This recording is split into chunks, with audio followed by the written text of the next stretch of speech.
मंत्री नितेश राणे बोलत आहेत। पुढच्या बातमीकडे महाराष्ट्र कर्नाटक सीमावादामध्ये पुन्हा एकदा ठिणगी पडली आहे। कलबुर्गीमध्ये कन्नड समर्थकांची दादागिरी पाहायला मिळते आहे। कन्नड समर्थकांनी महाराष्ट्राची बस थांबवली आहे। एसटी बसवर जय कन्नड लिहून घोषणाबाजी करण्यात आली। चालकाच्या चेहऱ्यावर पिवळा आणि लाल रंग लावण्यात आलेला आहे। पुन्हा एकदा कन्नड समर्थकांची महाराष्ट्राची बस थांबवलेली आहे। दादागिरीचा प्रकार हा समोर आलेला आहे। कलबुर्गीमध्ये कन्नड समर्थकांनी ही दादागिरी केलेली आहे आणि कन्नड समर्थकांनी महाराष्ट्राची बस थांबवली आहे। एसटी बसवर जय कन्नड लिहून घोषणाबाजी करण्यात आलेली आहे आणि चालकाच्या चेहऱ्यावर पिवळा आणि लाल रंग लावण्यात आलेला आहे। ही दृश्य आपण पाहतोय। एसटी बसवरती जय कन्नड लिहिलेलं आहे आणि चालकाला पिवळा आणि लाल रंग लावण्यात आलेला आहे। महाराष्ट्र कर्नाटक सीमावादामध्ये पुन्हा एकदा ठिणगी पडली आहे। कलबुर्गीमध्ये कन्नड समर्थकांची ही दादागिरी पुन्हा एकदा पाहायला मिळाली। कन्नड समर्थकांनी महाराष्ट्राची बस थांबवली आहे आणि एसटी बसवर जय कन्नड लिहून घोषणाबाजी देखील केलेली आहे।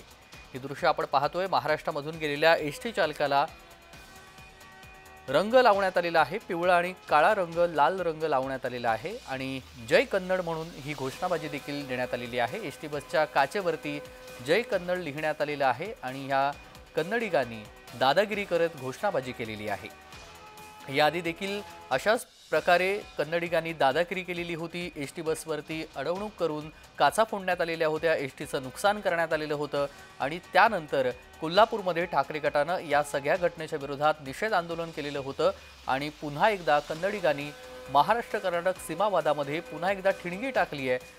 चालकाला आणि एसटीच्या काचेच्या समोर जय कन्नड लिहत घोषणाबाजी करण्यात आलेली आहे आणि चालकाच्या चेहऱ्यावर लाल आणि पिवळा रंग लावून जोरदार घोषणाबाजी करण्यात आलेली आहे। हे दृश्य आपण पाहतोय। महाराष्ट्र कर्नाटक सीमावादामध्ये पुन्हा एकदा ठिणगी पाहायला मिळतेय।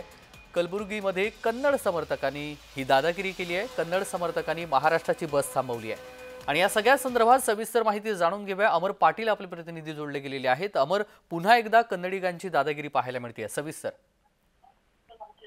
गेल्या 8 दिवसापासून हे कर्नाटकाची दंडुकशाही चालू असल्याचे दिसते।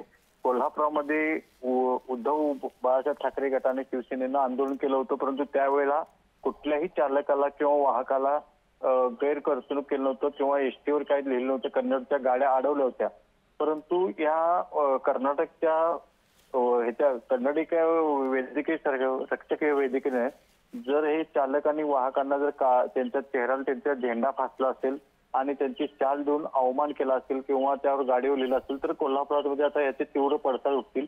कारण सगळ्यात जास्त कर्नाटक आणि कोल्हापूर याचं जवळचं नातं आहे। कारण निप्पाणी कागलपासून निप्पाणी 10 किलोमीटर आणि निप्पाणी टू कागल हे जवळ आहे आणि कर्नाटकामध्ये सगळ्यात जास्त सीमावाद पुन्हा एकदा उफाळून येण्याची शक्यता आहे। त्यामुळे असे कृत्य करणाऱ्यांच्यावर कठोर कारवाई व्हावी किंवा उद्या किंवा आज रात्री काही होऊ शकतं। कारण आता कर्नाटकच्या बस आपल्या एसटी बस डेपोमध्ये आलेल्या आहेत। त्यावर कुठल्या आंदोलकांना काय चालू केलं तर मोठा अनर्थ घडू शकतो। तेजस, अगदी धन्यवाद अमर, आपण दिलेल्या सविस्तर माहितीसाठी। बातमी संदर्भातले अपडेट आपल्याकडून वेळोवेळी जाणून घेऊ।